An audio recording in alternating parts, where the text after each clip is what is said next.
go everywhere.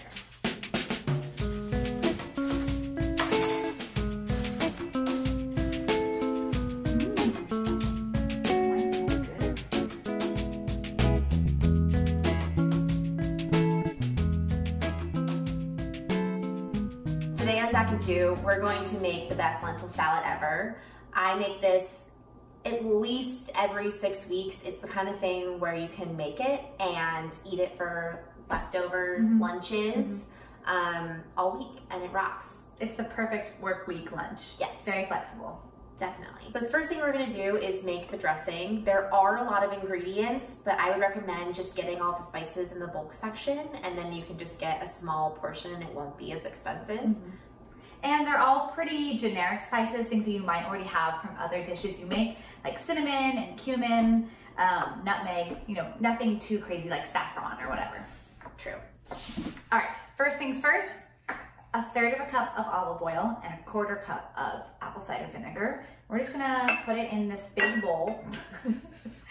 Next up, tablespoon of mustard, tablespoon of maple syrup. And we're gonna use Dijon. Again, I wouldn't use yellow mustard in this recipe, although I guess you could. You could. But like if you have stone ground or like a different kind, that would be totally fine. I don't know what a substitute for maple syrup would be. Honey? I did know that. So then we're gonna add 2 teaspoons of salt and about 2 teaspoons of pepper. So this recipe is one that actually Dakota and I both have made for a while. I just didn't realize that was the one she was talking about until she sent it to me, and I was like, oh, I know this salad. It's from this really awesome blog called My New Roots. Teaspoon of cumin and 1/2 teaspoon of turmeric, or turmeric as Dakota has it labeled. I'm really serious about measuring, didn't you know? So the last 2 spices are 1/4 teaspoon of nutmeg and 1/4 teaspoon of cinnamon. It says 1 medium onion, but I had half an onion in the what we got fridge, so let's just use it.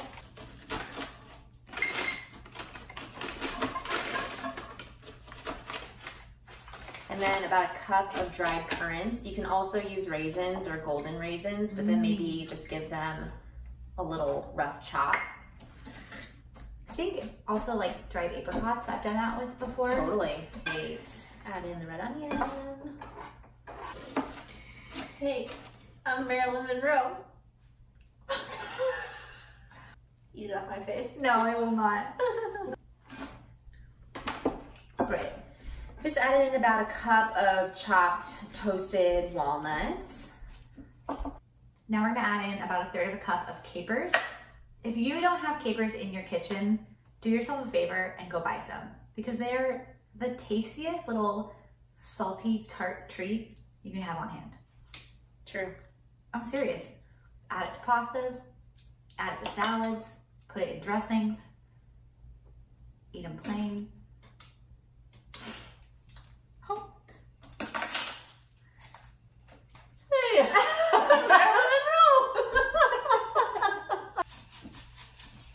So we already cooked our lentils. These are black lentils. And it was about 2 1/4 cups dry. It makes a lot of lentils. Yeah, I just boil them for about 15 minutes. The key here is that you really want them to stay firm and have a bite to them. There is a time and place for mushy lentils, but in a salad is not it. You could also add in like a creamy cheese, like goat cheese. I just don't. Yeah, goat cheese, feta. Oh yeah, feta would be great. It's super versatile. I also think it's good cold or room temperature, which makes it extremely conducive for a picnic. A picnic? A picnic. It's sunny outside.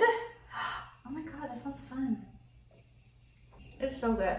It's like really tangy, salty, kind of sweet. I just love the complexity of the salad. Right. Like, I can eat it for lunch 4 days in a row at my desk and still look forward to it on the 4th day.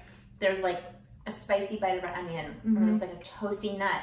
And then there's a surprise, Either the caper that's salty or the currant that's sweet, and it's like, oh, this is so good. You never know what you're gonna You get. never know what you're gonna get. And you can Marilyn Monroe your coworkers with it. All week long. Lucky them.